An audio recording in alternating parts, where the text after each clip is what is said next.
I think it's past 4:30. We can start admitting.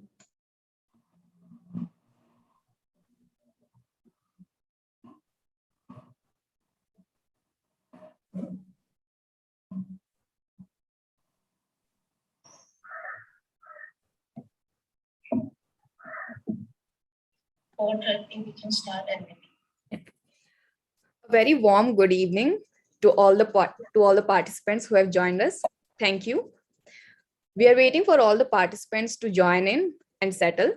So please allow us a few minutes. In the meantime, please take your time and settle in. We request all of you to turn on the video if it is comfortable, and the guidelines could be seen on the screen. All the participants who have joined us. Thank you.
We are waiting for all the participants.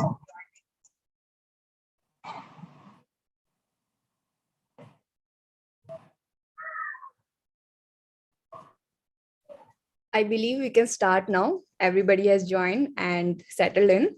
So I will quickly start with the guidelines. Participants are requested to keep their videos on. Participants shall be put on mute by default, and they can direct their questions on the host through the chat option. With that, welcome to Women in Management Club of IIM Bangalore's 7th edition of Women Leadership Summit. This summit is an opportunity to reflect on how we all can view and shape our success from examples set by dynamic industry leaders. Our silver lining is to provide the motivation and insights to propel you forward and upward to success on your own terms. Last year's Women Leadership Summit was focused on how to balance acts during the pandemic and how to waver through. Today, we are more hopeful about the future.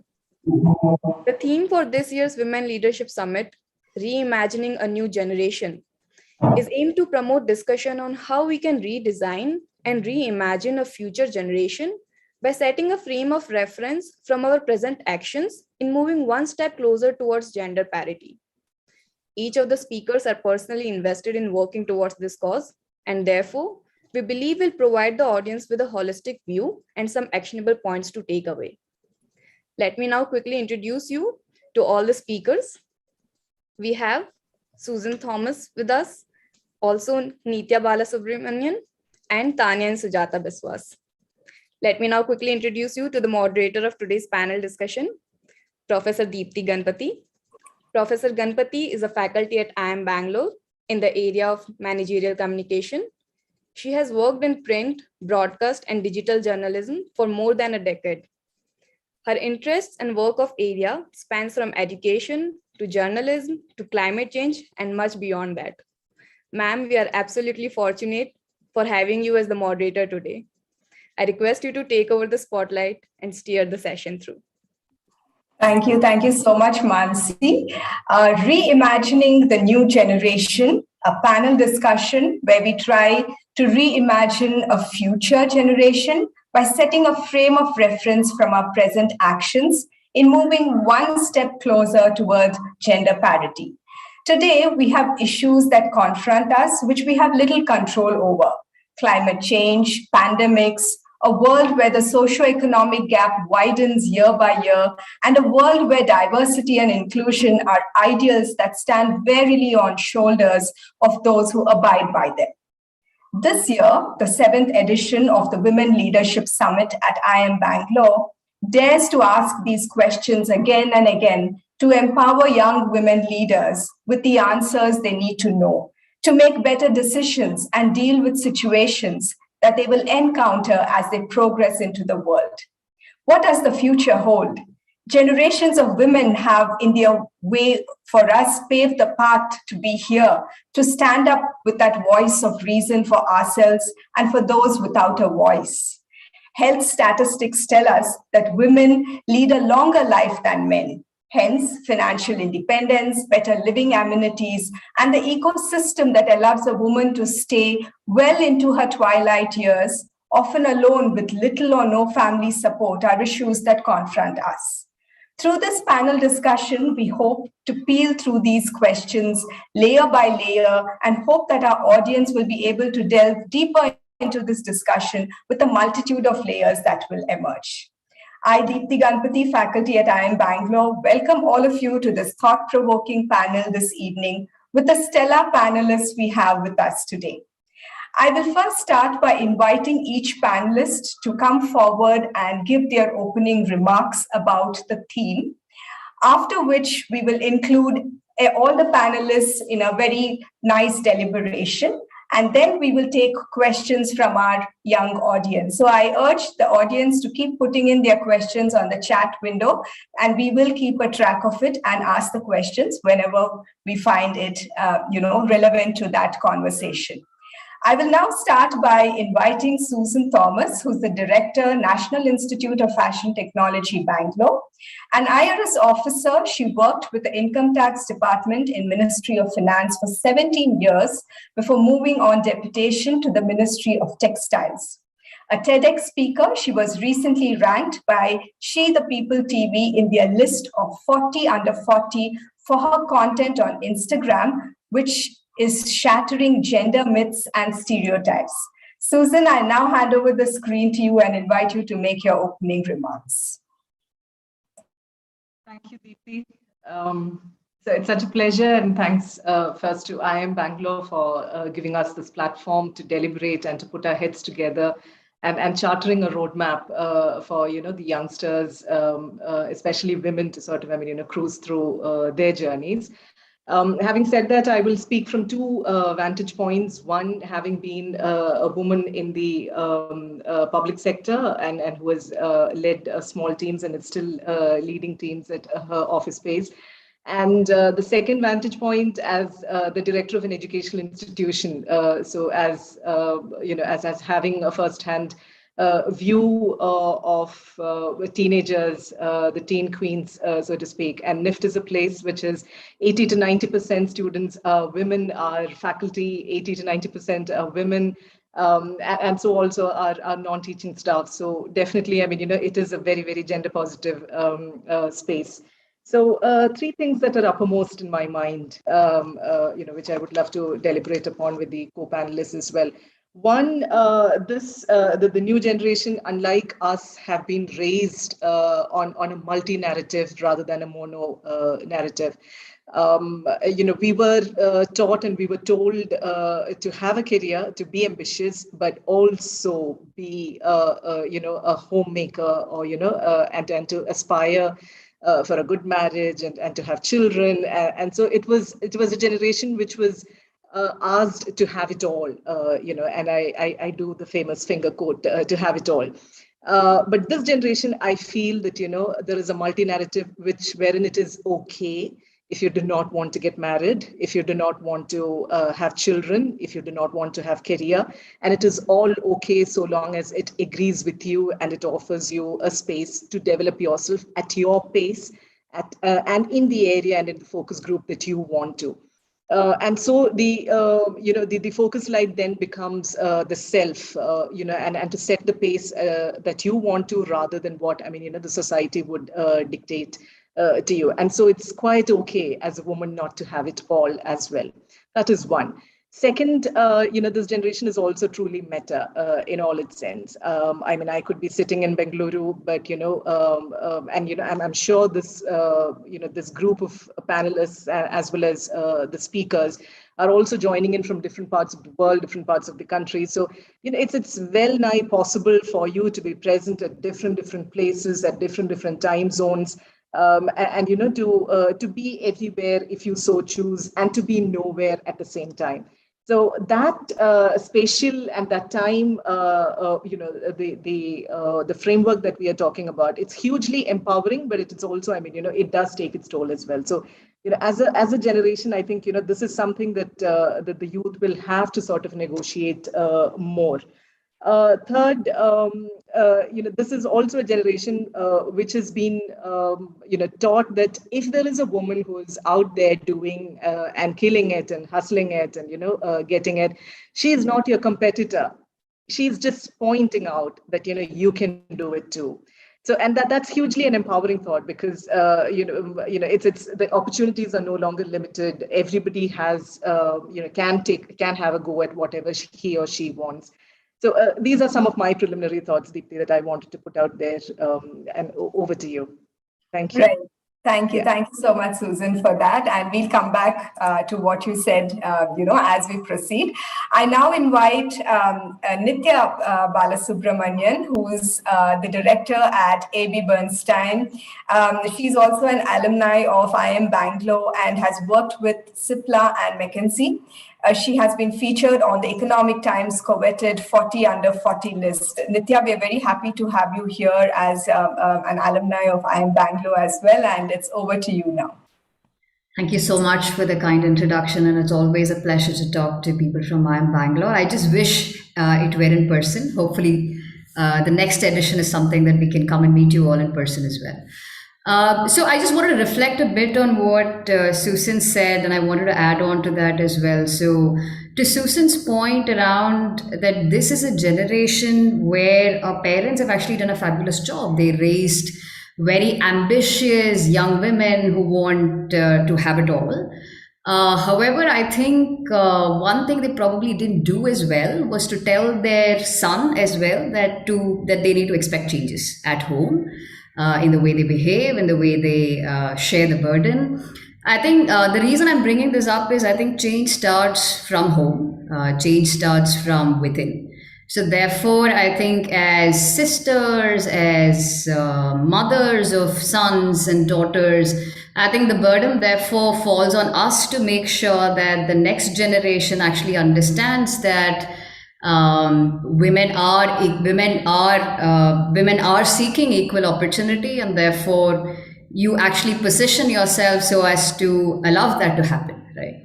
So I would say that at least from my own perspective, I have a son, I have a daughter, and I'm going to try and make sure that my son understands that there is equal opportunity for everybody, and it's not just my daughter. I'm asking her to be more ambitious, right?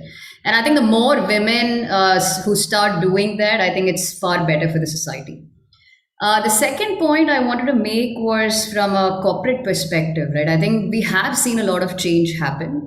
We have seen diversity as a topic become far more mainstream. There are companies really thinking hard about how to improve diversity. And we have seen change happen at least at the entry level, right? So we have seen companies consciously trying to make sure that we want to hire more women. But I think where we still haven't seen much change is actually in the upper echelons of management. I'm talking about senior management roles, or CEO, CEO roles, etc. I think that's and I to me that change happening at that level is very, very important. So think about it this way: you've got the upper echelons is completely filled with men, and they are the ones who are designing the rules of the game, right? So if the rules of the game are designed by the men, then the men are more likely to win. So therefore I think this is quite I got muted. I don't know where you guys lost me. I was saying that the upper echelons is filled with men, and therefore the rules of the game are being designed by men, which means it's very difficult, therefore, for a woman to actually win, right? Because the rules are just not customized to reflect your challenges, and therefore I think a little bit of affirmative action. I didn't want to use the word, but I think that is important. It is important that corporates consciously inject women in senior positions of leadership, and that to me is very important for change to happen. It's not enough if you have enough women talent who are entering the workforce. We need women in positions of influence. We need women in position of power for actual change to happen. Or we could wait. We could wait another generation for these women at the entry level to eventually reach senior management roles. But I don't think I'm not patient enough, right? I think, and I can imagine that our listeners and audience today are not patient enough. So I think one important thing, therefore, is for corporates to take cognizance of this fact and start thinking about how to inject more women talent at the senior levels of management. So I'll pause there and, of course, look forward to more discussion. Ms. Deepti, you're on mute here. Thank you, Nithya, for that. You brought in a very, much needed organization perspective there, and we will have a lot more questions, I'm sure, from our young viewers on that, and we will come back to you sooner. I now invite Taniya Biswas, the co-founder of Suta. Taniya was the winner of the Times She Unlimited Entrepreneur Award 2019 and recognized as the Best Woman Entrepreneur of 2019 by She the People. Taniya, along with her sister Sujata, also runs her own podcast where she talks about her passion for entrepreneurship and her love for the simple joys of life. So Taniya, it's over to you now, and then I will introduce Sujata and also invite her. Hello, hi everyone. Very glad to be here, and this topic is so close to all our hearts that we keep talking about it, sometimes rant about it, and it so happens that it stays to just the rants, and we don't know what next. What should we do to bring about the change and see even a small change happen in the larger society? We have faced and seen that gender parity doesn't come so easily, and be it in schools, colleges, or corporate world, now in the company, and when you meet vendors, when you meet partners, it always comes in. And I think the new generation or the youth, they need to learn, or we need to tell them that any roles they pick in life, be it a professional role or anything they do personally, should not be gender specific.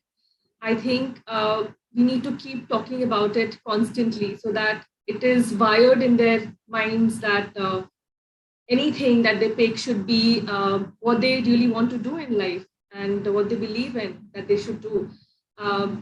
It should not be that men are supposed to be astronauts or women are supposed to stay at home and cook. It can be anything. They can pick anything they want to.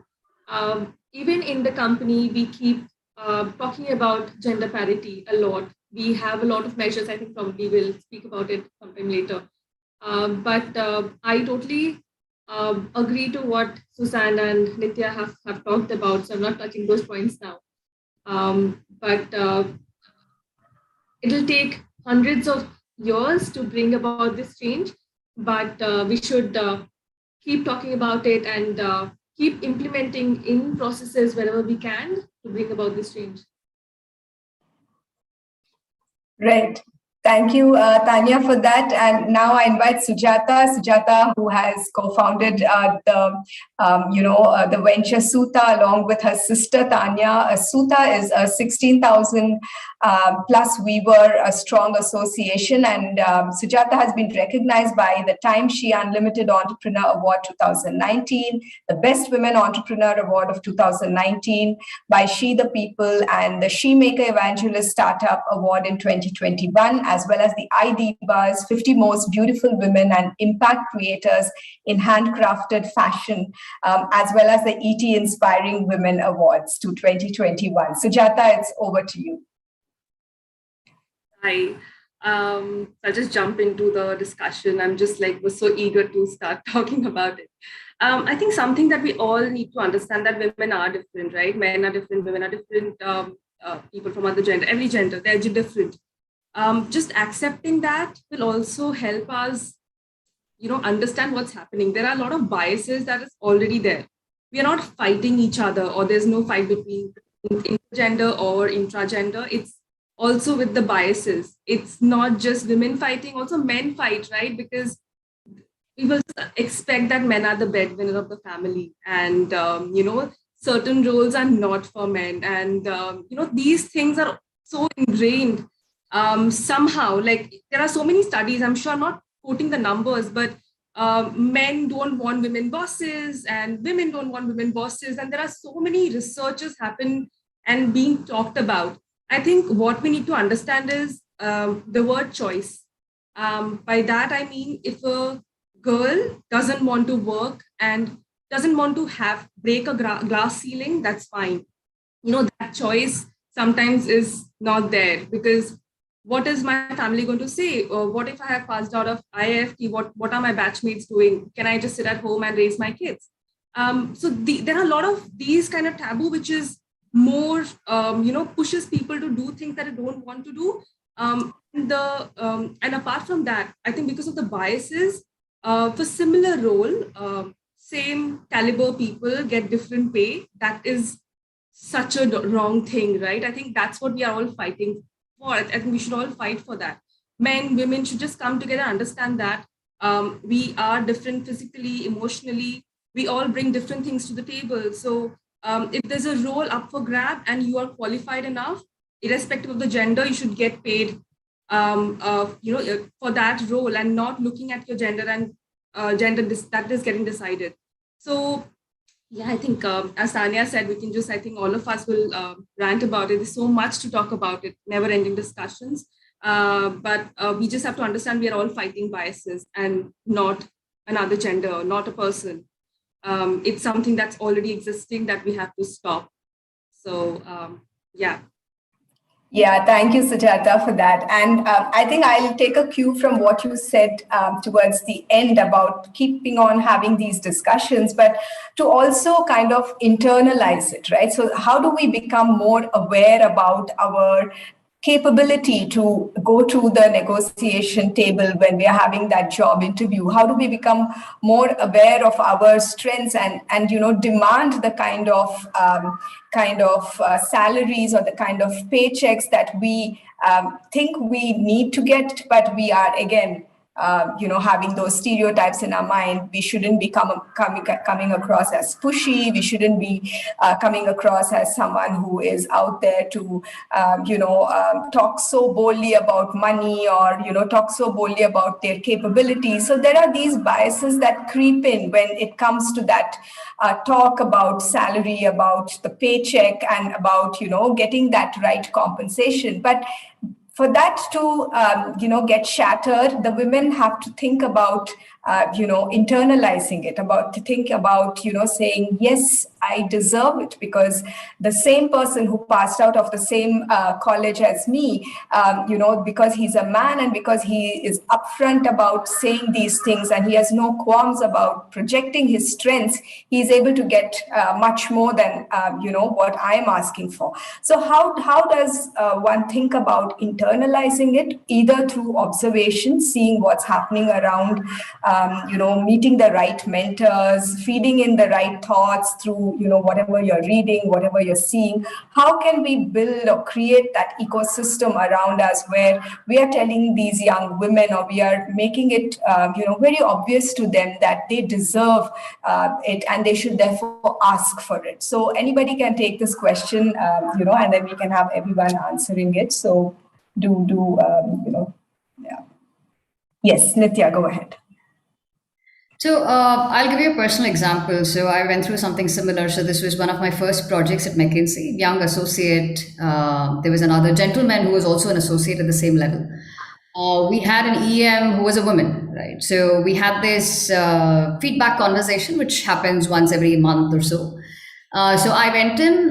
So the conversation usually is you talk about your reflections of the study. What do you think about yourself, your strengths and weaknesses? And then, of course, she tells you about what she does. So I went in, I sat down and I said, these are the two things that I think I probably didn't do well. A, B, C, D things I could have done better. And here's what I think, here are a few things that I think I've done well.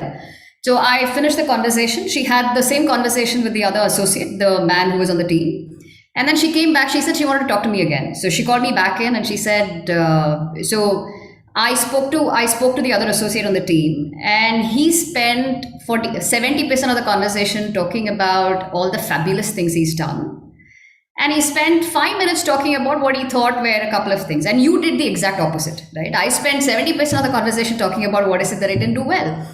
And that was actually very telling for me, right? So as a woman and as an associate, I didn't know that there was another way to have this conversation, right? So this is how I have been taught. I've been taught all my life to actually, unfortunately, magnify your deficiencies and not really your strengths. So to your point, Ms. Deepti, I think a lot can change. I think it's important to have mentors. And I think it's very important to have mentors who are men. And that kind of brings you the difference in perspective, the way you also tend to understand. One, of course, they're supportive, they can sponsor your career growth, etc. But you also get the man's perspective of how they think about things, right? So the fact that a lot of women choose not to lean in for various reasons, you understand when you try to put yourself in the mentor's perspective and ask him about how would you have reacted in a particular situation, then you try and understand what the man's view is, right? And I would say that for all young aspiring women who want to have great careers, please make it a point to find as many mentors as you can, and make your mentor group diverse by making sure you have many more. If anything, have more men in your mentor group than women. And when choosing men as mentors, try and find somebody who has a daughter. They tend to appreciate the challenges of women far more than anybody else out there. So it's actually very, very counterintuitive. You would imagine that if a man has a working woman, then maybe he appreciates this better. I actually found that if he has a daughter, he tends to appreciate it far better than even if he has a working wife. Right? So just try and find as many mentors as you can. They'll be very supportive to you. Yes, go ahead, Sujata.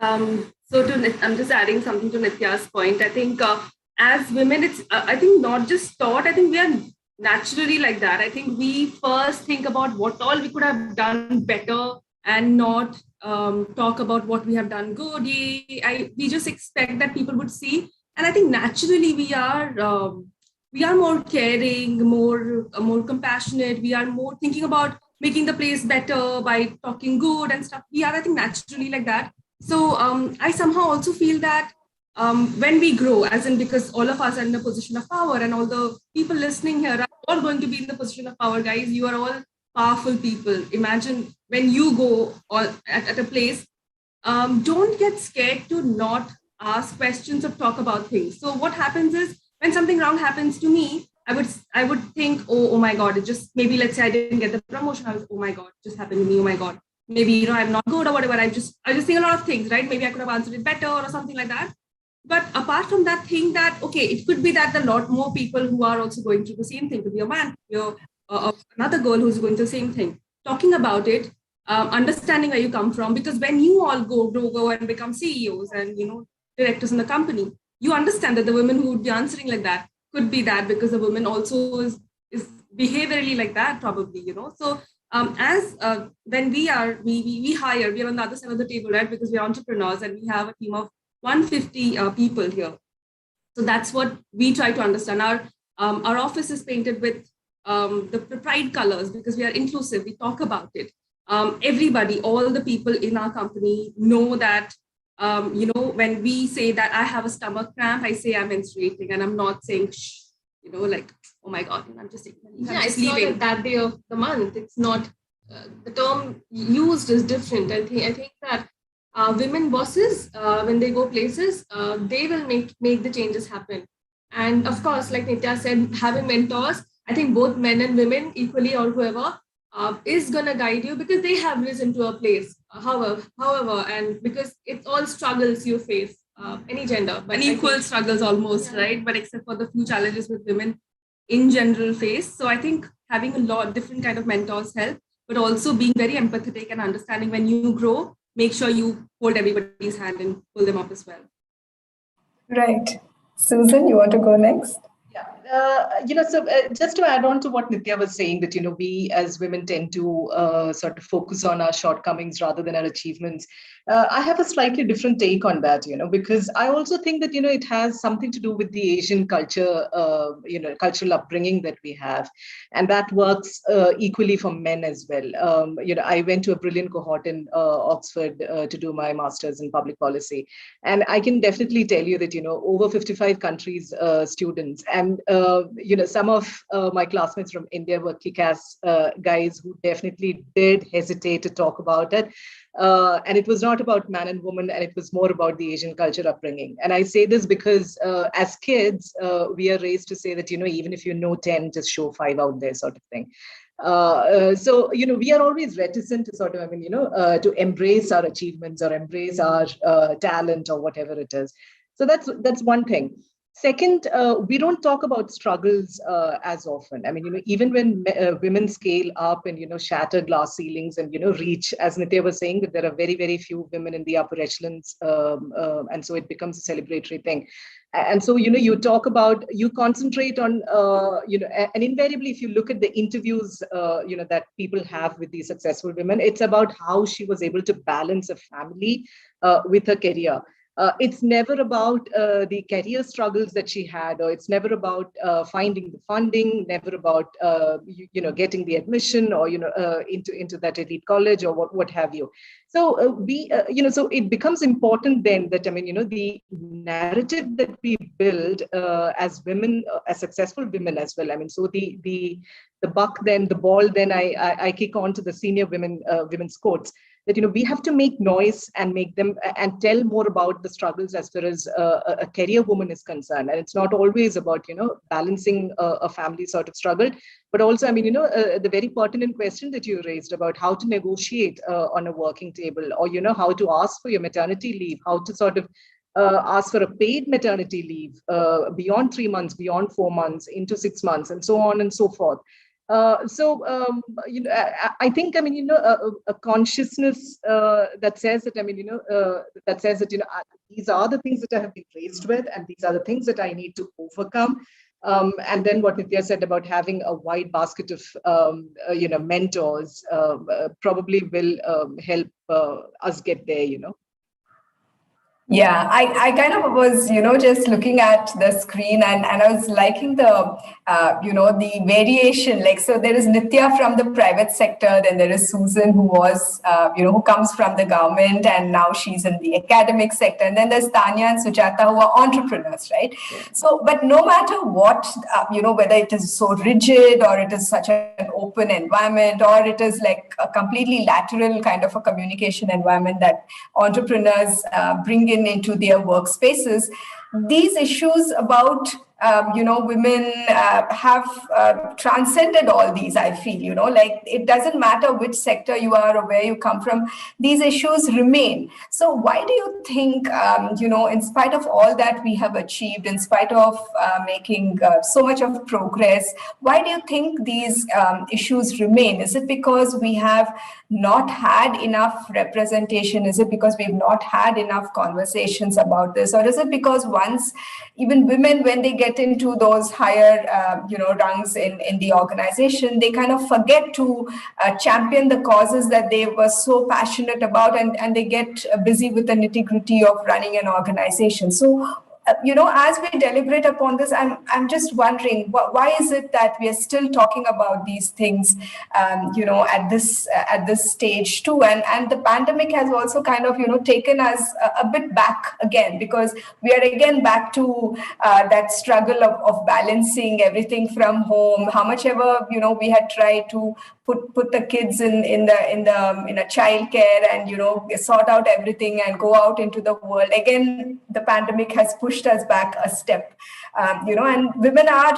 struggling to kind of manage both with the onset of this work from home and things like that, while pushing forward. So what do you think are the reasons that come into your mind as we go talking about this, that these issues continue to remain?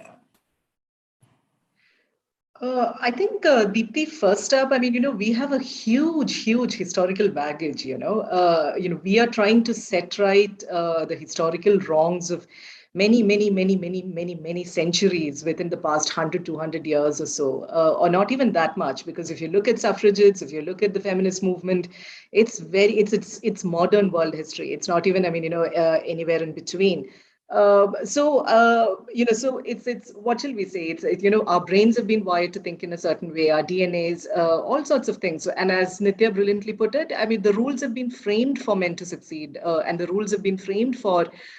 Starting from industrial revolution in Europe, in medieval Europe, the factory system in itself was designed for men to go out and work and women to sort of, sit home and spin or weave or what have you. The rules, the laws, they were all, sort of engineered to that. So it's but natural that the economy should influence the political and the legal systems as well. So that's a kind of, what shall we say? That's a kind of legacy issue that we are fighting, and if you look at it, it's not even 100 years since Europe allowed women to vote, or America allowed women to vote, and things like that. So it's fascinating, and America still doesn't have a paid maternity leave policy to its working women. So what are we really talking about? So that plus I think it takes a lot to sort of overcome the structures as it, and then with the structure sometimes it has to be forced, which is why I for one I'm a strong believer that if rather than waiting for everybody to change minds, if we need to impose something as a welfare measure by way of a law, we should. So if we had to sort of abolish or abolish a certain abolish sati, or give legal sanction to widow remarriage, or raise the age of marriage to women, maternity, or even affirmative action, I'm all for it, because you cannot wait until everybody comes onto the same page and let's let the women pass through. And also, at a certain point of time, we tend to get a little iffy about talking about affirmative action, but that again, it's maybe you do not need it, or, some X doesn't need it, or Y doesn't need it, but it is largely a collective women's issue, and that has to transcend the personal. And become a collective sort of issue, and that's when I think we will, if not through democratic means, then by legally bulldozing through. I'm for it. I'm totally with Susan on that. I think unless you mandate it, it's going to take a very long time for change to happen. You mandate that there needs to be a certain percentage of women leaders in your in your senior management. I think that would make a lot of difference. But I think the other nuance I wanted to add was, I think maybe the reason change is not fast enough is because people are still not able to see the economic argument, right? The economic argument for having 50% of women in the field force today. It doesn't hurt you today. It doesn't hurt you economically today. It's not hurting your shareholders today. Your shareholder returns are fine. Of course, there is now data emerging that the more diverse your workforce is, you tend to return more money to your shareholders over a longer period of time. But it's not something that's pinching you today, right? But I think that economic argument is now becoming more and more stronger. We've heard now quite a few companies, like, there are companies that are designing products for women now, realizing that you cannot have a man design a product for a woman. It's not going to sell, right? Your 50% of your consumers are now women, so therefore if you want to sell to the 50% of the population, you better understand how they're thinking. So I think the economic argument is becoming stronger and not weaker. So I see hope, therefore. The stronger it becomes, the easier it is to convince the men sitting at the top that you just need to have representation, otherwise you're going to lose 50% of your consumers. So I'm hoping change will happen, but the faster way to make it happen is affirmative action. I also think that motherhood plays a big role in all of this.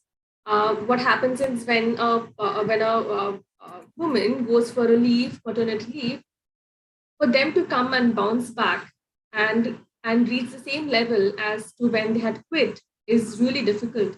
And I think every company should be mandated to have a policy towards having the mothers on board and take them back. That is when you see the maximum dropouts happen, and you are not at par with your male colleague as you were back then.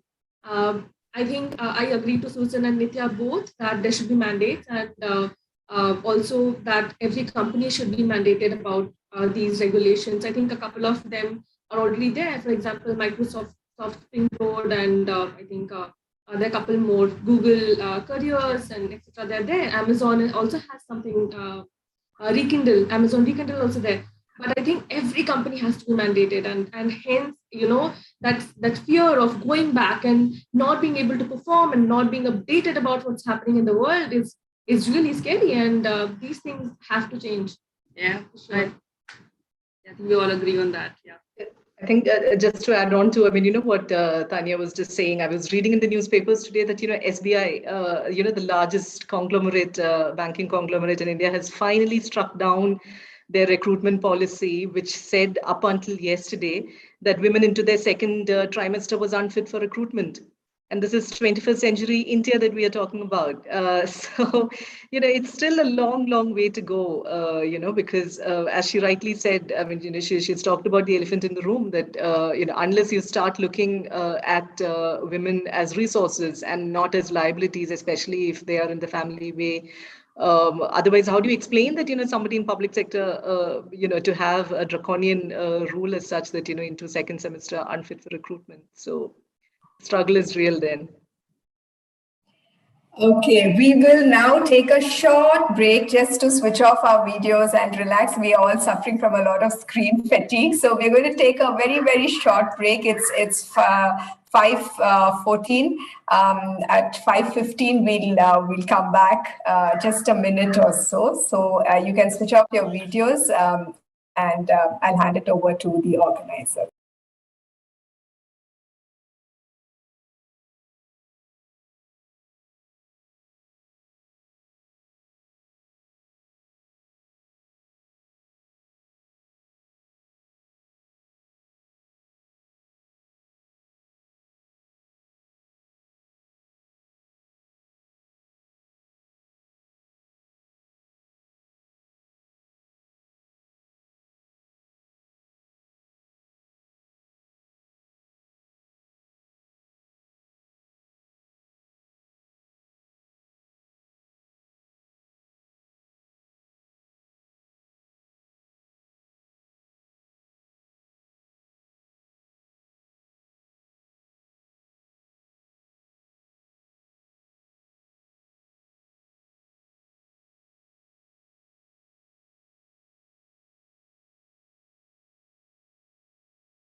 Guys, until the panelists are back, like I mentioned, I hope you guys are pouring in with your questions for the guests.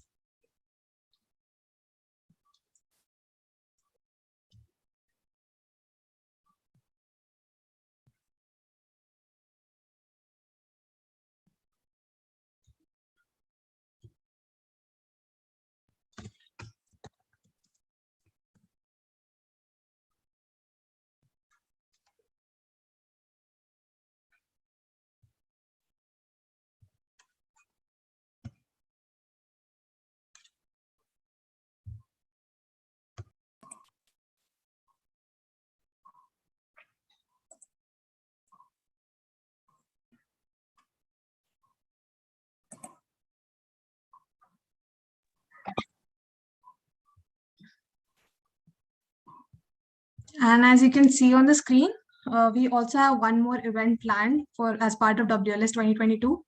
And it's a competition. We'll be revealing the registration link and everything very soon. I hope you all register for it on D2C.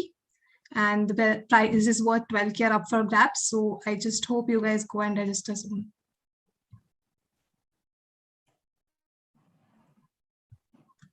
Deepti ma'am, we can continue if you all are here. Okay, yes.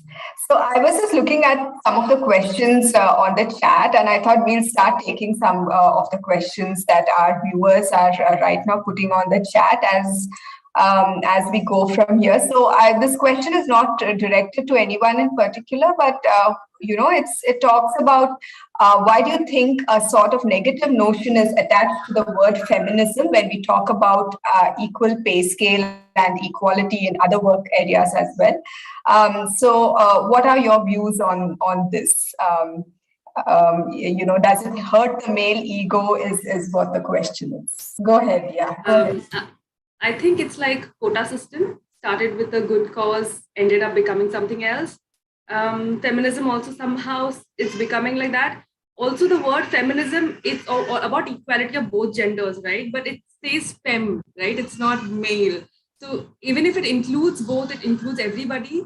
But it still is like people think that it's just celebrating women and not like putting everybody else down. And hence I was saying that it's not about putting any gender down. It's about just equality, right? So I think the notion changed and people twist the meaning, and it somehow become more because the moment a woman stands up and starts talking about it, it's just easy to shut them up by saying, "Oh, she's another feminist," putting points again and again, the same thing. But it's such a deep-rooted thing that I think with more conversation, more people understanding the concept will make it go. Probably the word feminism need not be used, but just that we have to understand what it means and just keep doing what we have to do. Yeah, I think there's one more question, and this is about the lack of confidence. So why do women lack confidence when talking about their achievements? How do we systematically overcome this? And what can we do when we're bringing up the next generation, what can we do to instill more confidence in this area is one of the questions on the chat. So if anyone can take it, it'll be nice. I think I'll come in and take the latest one, which is about confidence. You grow more confident as you do more of what scares you. So if you're scared of owning up your achievements and speaking about achievements, I mean, practice it before the mirror, practice it before a set of friends. Record yourself and then go slay it the next time you have a job interview or something of that sort. So do more of what pushes your limits. I mean, that's one thing. And, and this is an atmosphere, and this is a time, I mean, which is more receptive to it, because we stand on the shoulders of giants. A lot of women before us have sort of fought that battle for us. So, I mean, I think, the present time is still not as bad as how it was earlier. Still a long way to go, but still a lot to be done as well. I just want to come in a bit on the feminism, and why it is so pejorative suddenly. I think I was in for a rude shock, when Hillary Clinton was, contesting and the presidential elections, and her entire pitch was why we should have a woman for the president of the United States as POTUS. And Maudlin Albright comes in and says that, if you don't support a woman, hell has a special place reserved for you. If as a woman you don't support a woman, hell has a special place reserved for you. And there was an entire generation of young girls who took objection to it, saying that, we are not feminists. So why is it that, the youngsters, especially the young women, refuse to, or, think that, there is something negative attached to feminism? And again, a little bit of dig into history, feminism at its peak was also associated with a lot of bra burning and, bra taking off in public places and things of that sort. So I was reading up the other day, and in fact, I had made a reel about it in Instagram as well, that in the 60s, when there was a Miss America contest, a lot of things were put into the trash can, included false eyelashes, that included mops, that included, whatever was supposed to be enslaving a woman, so to speak. Incidentally, bra was not something that was put into the trash can and burnt, so to speak, because burning on public places or on the sidewalks is prohibited in most of the American cities. So from that, there is definitely a shaming. There is definitely a conspiracy to shame out there, and so, if you are going to reduce your feminism to merely about, bra burning and things of that sort, and nobody has really sort of strived hard to read up and understand what it really entails. And what Sujata rightly said, it is about somebody who believes in the equality of the sexes. It's not necessarily about one section of the population alone. And that brings me back to the first point that Nithya was stressing, that, much of the work is still pending with the men of the population. And I'm so charmed to see that, a lot of the young boys who are on social media do proudly write that, they are feminists. And we need more of those, for it to be, for the movement to be meaningful, because it cannot be our struggle alone unless the other half of the population also sort of pitches in. Right. Nithya, do you want to add anything to this? Not to these two questions. I think I agree with what they said. Nothing new to add. Okay, so I think, Susan, on the same note, there's another question, and it's specifically directed to you. So the question is, how do you manage to be relevant to people across generations on your, through your handle, when you talk about gender stereotypes? So, the older ones as well as the younger ones, how do you manage to be relevant to all kind of age groups that follow you? That's the question. So if you'd like to take that. I think the answer is, answer is what we have all been discussing, that, despite all these years, the struggles are more or less the same for each generation, so to speak. And, it's also that, I think I'm positioned in my 40s in a certain at a certain bracket where I think, and also because of my particular position with NIFT, where I'm in touch with kids who are like 17 upwards to about 20, 22, 23, roughly thereabouts. And then my own cohort of people who are in their late 30s and 40s. And so that becomes important as well to stay relevant and to know that, what the youngsters are thinking and whether their struggles are identical, and to talk to them in a language and currency which makes sense to them as well. So broadly, the struggles are more or less the same. Like, the person who asked about how to sort of own up and, confidently build confidence and talk about our achievements. That's something that, we have all faced. At least I have faced in my 20s, and, standing in 40s, I know what I should have done or what I should have been told at that point of time to do. So that's one. And then I also think that, humanity across borders is more or less the same. And, we all speak more or less the same language and face the same kind of trials and tribulations. So a little bit of empathy this side and that side makes you identify that, these are the things that are universal, so to speak. Right. Yeah, thanks for that, Susan. And Nithya, this question is actually for you, drawing on what you said earlier. So the question is, you spoke about having mentors and especially men, do you think that men will stand up for women when it comes to differences in pay scale? Have you seen any situation like that? And so what kind of advice would you give to young women who want to have these mentors and who want to have discussions about gender parity and pay equity with them? So I think in Sheryl Sandberg's famous words, I'll say lean in. There's absolutely no reason for you to sell yourself short. If anything, I think if I've had a lot of women in my team, I've had a lot of men in my team as well. I've seen that on an average, a lot of times the contribution of women tends to be far more enriching to the overall objective. I might be generalizing here, so this is again based on personal experience of people in my team. So there is no reason to pull yourself back at the negotiation table. And I don't know what's stopping us. There's nothing stopping us, right? We know that this is what is par for the course, for the kind of work and the kind of talent and capability that you bring in. There's honestly nothing stopping us. I think we should just stop talking about how do I ask this and just go ahead and ask, right? And the other thing I would say is don't shy away from asking for help either, right? I think one of the mistakes that we do is when we need help or when we need some concessions for whatever reason, a lot of times we shy away. We just end up putting up a lot of pressure on ourselves. I would say don't do that. There's absolutely no reason to do that. I'm sure there is now enough cognizance of some of the challenges that women face and the kind of burden that you're picking up at home as well. So go and ask for help. I'm sure the organization will be more than happy to support you. So the simple answer is go and ask. There's nothing stopping you. Nobody's going to judge you for asking. So just go ask. Right.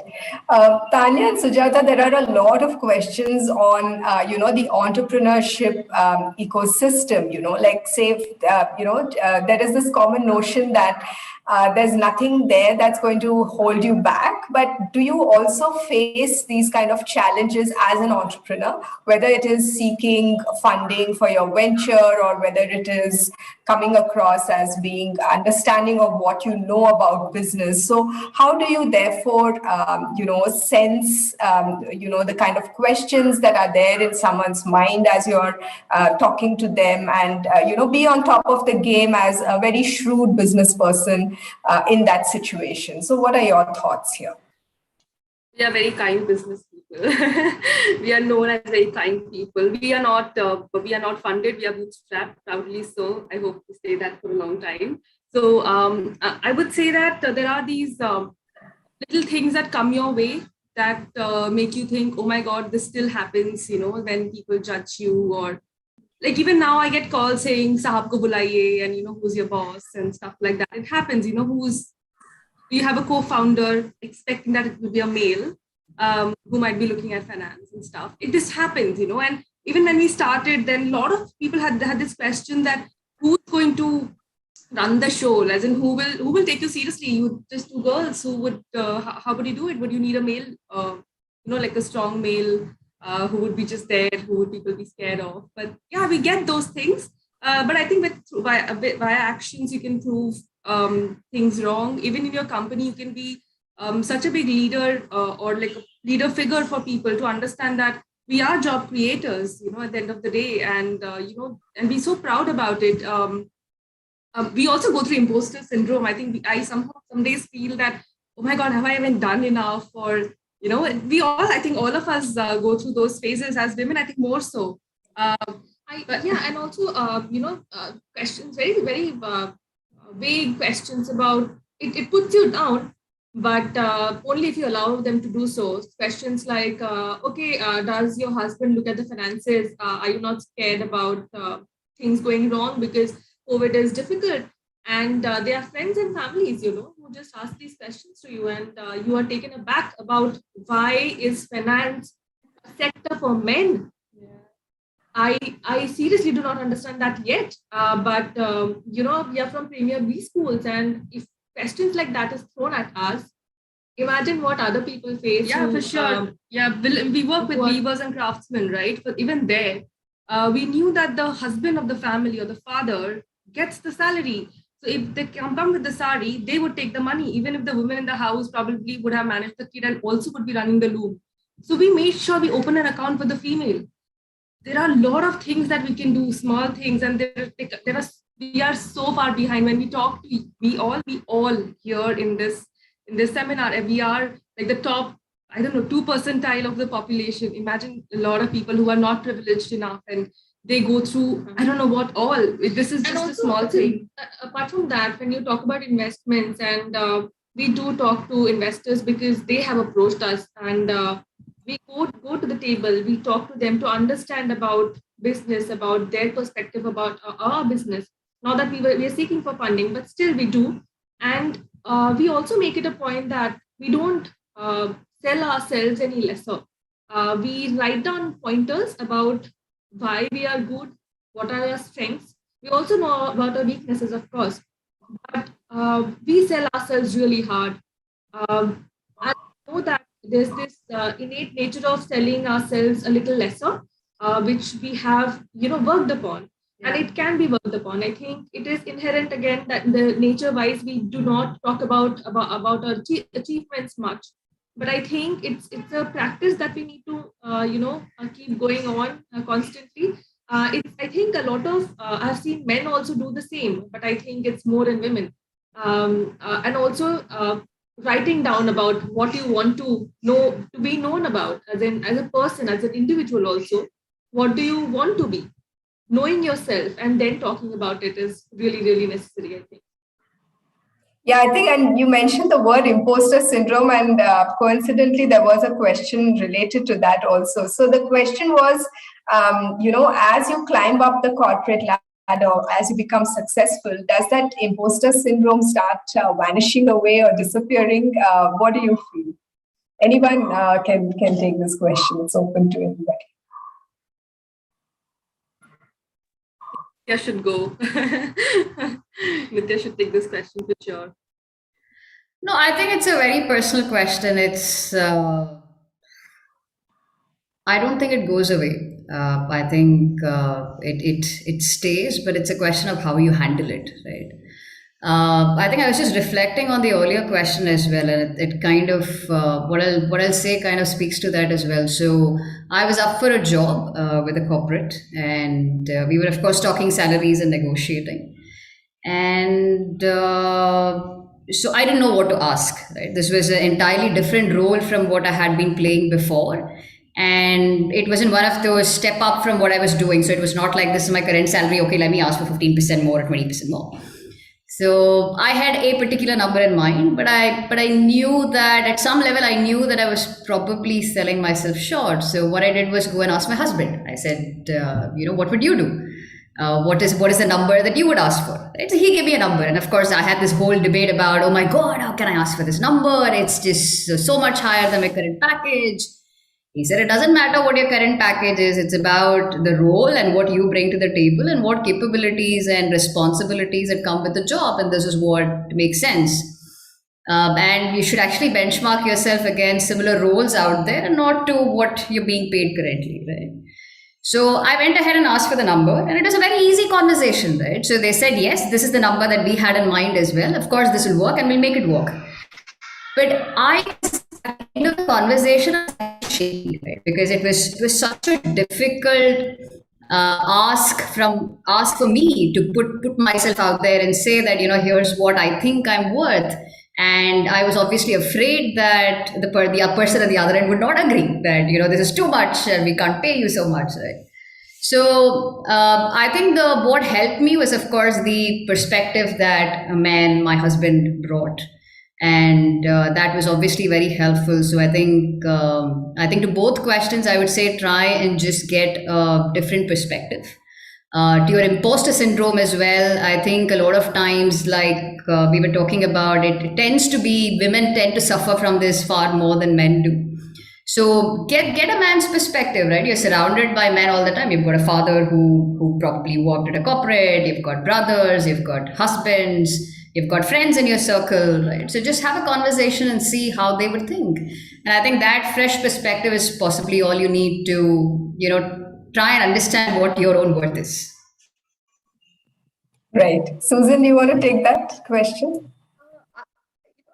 I would say that, first of all, please do accept that, we are all human, man and woman, all of us. All of us just can't go, be hustling from 5 to sort of 12 or 1 in the morning. Doing this, doing that, and you need to rest, you need to inhale, and you will go through a gamut of emotions throughout the day, handling and talking to different sets of people, and it's all part of your journey. So it's so trying to sort of embrace each moment as it comes and learning from that point. And as Nithya rightly said, it's all about learning to handle a lot of it. So it's not only imposter syndrome, there are a hell lot of other things as well. If you are a parent, then you do fight a lot of guilt as well. If you are a caregiver, if you're the primary caregiver in the family, automatically by 5 or 6 you have started planning your dinner or your supper in your head. And I've seen it in Mumbai locals, the women who are going back from their offices are actually sitting in the local trains and chopping vegetables, which they have to go and, cook in the night. So, just allow yourself, to understand that, this is part of your struggle, or this is part of your journey, and, these are your choices. And learn to handle it. And then, as many of us, many of the panelists also said that, ask for help and build up a network and a support system around you. And, and very often, you would find yourself in cities and places with not really family or blood relation, so to speak. Even there, as a single woman, you have to be consciously building a very good support system to yourself. It's pandemic has also shown us that how uncertain things can be. If you fall ill, whom do you fall back on? If you are stuck somewhere in the middle of the night, who is it that you will have? Who is it that you have on your speed dial, sort of thing? So you have to be, very, very conscious about these things, and no longer can you just, slide over or gloss over these questions. So embrace yourself, and and go ahead in the journey with a lot of planning is what I would say. Right. So as we look at the theme of this panel discussion and kind of reflect back upon what we've spoken about so long, there is this interesting line which says, how do we, from our present actions, move one step closer toward gender parity? What are we doing right now? That is correct, or that is going to take us there. So if each one of you can therefore reflect upon this, that what are we doing right, the correct thing that we are doing right now, and which is going to kind of snowball into this this kind of a positive change that we envisage in the future. So I would request all the panelists to think about this, that what are we doing right now? Because we are also doing a lot of right things today. And, we are seeing a lot of women entering the workforce and staying put and, excelling in fields, whether it is science, whether it is astronomy, they're going places. So we are doing something right. So if you can reflect upon what is it that is going to take us to the next level, that will be nice to also, kind of think about in this panel discussion. I'll go first. Yeah. So two things, one from a personal perspective and one from a professional perspective. So from a professional perspective, I do try and hire more women. As long as it makes sense, right? Makes sense in the sense they have the right capability to in terms of the role. So at CIPLA or currently at Bernstein, I have more women in my team. I've always had a majority of women in my team. So that is one thing. I'm going to react only from a personal front, right? What I can do differently, and therefore, so having more women in the team, giving them the opportunity to learn and develop, creating the right platforms for them to, increase their exposure and for them to eventually do well in life. That is something that I try and do. From a personal life perspective, I have a son and a daughter. Son is 10, daughter 6. And I think they're already getting a different perspective than I did when I was a child, right? So my mother used to be at home and my father used to work and he was the breadwinner and my mom used to do all the chores around the work. That's how I grew up. That's what I saw and that's how I grew up. But I know that my children are already seeing that, mom is also working. She's also doing Zoom calls through the day. She's also busy. She's also financially independent. If I want something, I can go and ask mom or dad. It doesn't have to be the dad who buys them the toys. I can also buy them whatever they want. So they're already seeing that things are different. And I'm also trying to make sure that in terms of contribution to, getting things done around the house, it's far more equal than what it was when I was a child. So hopefully that will start imbibing in them in the sense that, it's equal opportunity. It doesn't matter whether it's whether you're a son or a daughter or a male or a female. You go out there and do what you think you want to do, go and achieve what you want to achieve.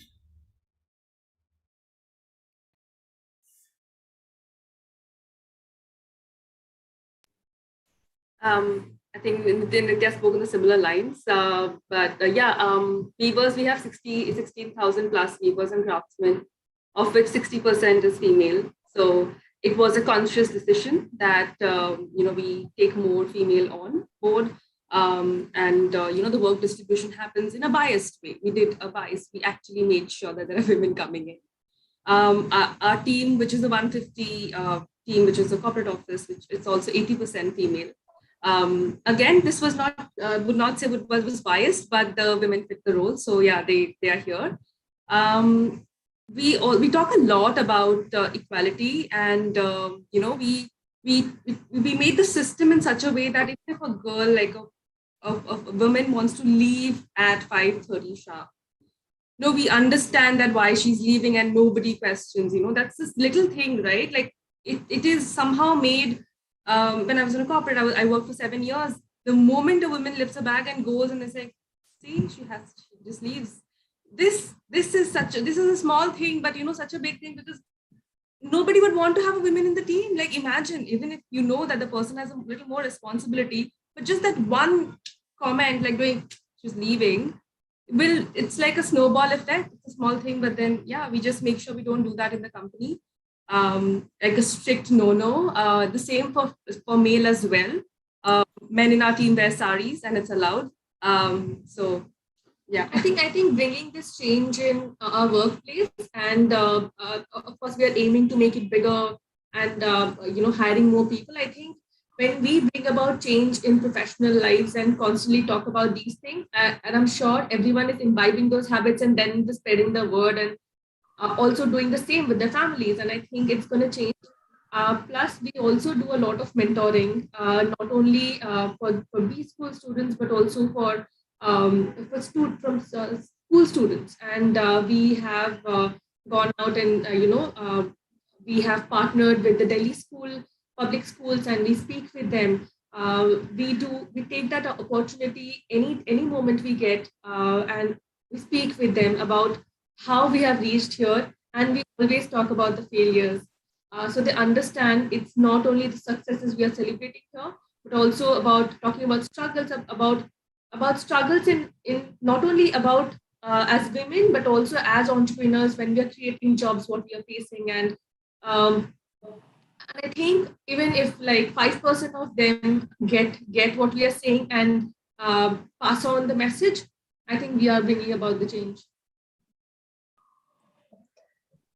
Susan? Yeah, Deepti. A couple of points that I want to talk here. I think as women, let's say management leads and things like that, we should be more aware and conscious about, women sitting and leaning onto the table. And I come from the public sector, and something that has always irked me is that is the total lack of women's toilets in our government offices. You have to literally hunt for that lone women's toilet, which will be at the back of beyond, as part of the garage or as part of the records room and things of that sort. So whichever office I go, I do make it a point to sort of construct 2 or 3 women's toilets, so to speak. So that's one thing. I do give loo breaks. I just don't understand how can there be marathon meetings without giving loo breaks and hydration breaks to people. So and especially for women, I mean, this tend to be. I have sat in meetings from 6 in the evening to, I'm not joking, 6 in the evening to 1 in the morning, which is unheard of in the government sector, but we have done that. And we used to be asked, if we would take a loo break and come back like 5 minutes late, we would be asked that, oh, you've taken like 10 minutes sort of thing. So that's another thing. So, these sort of specific issues need to be, that sensitivity has to be built. And I'm not only doing this for the women who are there, but also for the young men who are on that table who would rise to be managers, which, who then would go on. And I hope that, they would show that sensitivity when they reach leadership positions.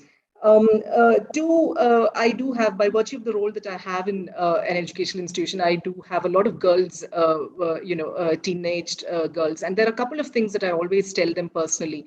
One, you have to build your soft skills as far as conflict management is concerned, as far as your relationship, goals are concerned. These are, eventually going to be the deal breakers, identifying red flags in the relationships. And red flags in the corporate atmosphere and things of that sort. We do not talk about these things enough, so that and which makes it that young girls who are starting their journeys are a little clueless. And if there are people who have gone through the journey and have a certain perspective on it, it becomes all the more imperative that we talk about it. And there has to be those sound bites in the air from where, they can take that lead. And which was how, I got into social media as well. Instagram is something that I started off as a side when I got into NIFT, because that was the only way I could, have a ear to the ground, so to speak, to understand what the kids were thinking and what they wanted. But eventually it did snowball into something bigger, because I did realize that, the journey was relevant to the rest of the population as well. Last but not the least, professionally, I do not encourage a superwoman or a superhuman, image at all. I bring in a lot of vulnerability to my working table. I can see a lot of my teammates here in this, panel, and all of them would agree that I'm one person who cries, who shouts, who does the Sam Ved, bathe and Gand. I do it all to get the delivery ball ticking. So, and I think it is pretty wrong to project an image, even in front of the students, in front of the kids. It's very wrong to project that, I'm emotionless and, I'm the steel woman who does not break down at any point of time and who do not have feelings. Of course, I do get affected, and, I do bring in all my human vulnerabilities onto the table. And as leaders, I think, especially since we as a generation have suffered through this pandemic as well, we have to bring out our human side, and that there are days when even I have to get up at 5:30 and leave, as the girls were saying, or even before 3 o'clock or 2 o'clock or whenever it is. So it's all okay. Whatever you are going through, I have been through, or I am still going through it, and that strikes a certain chord. And it just doesn't have to be that the senior manager is immune to all these things. We are all in the same boat after all. Right.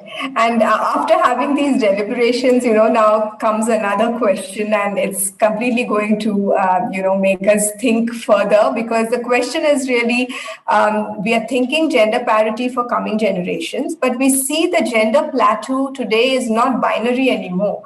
Are we being unfair to the rest of the genders when we are thinking only of promoting women?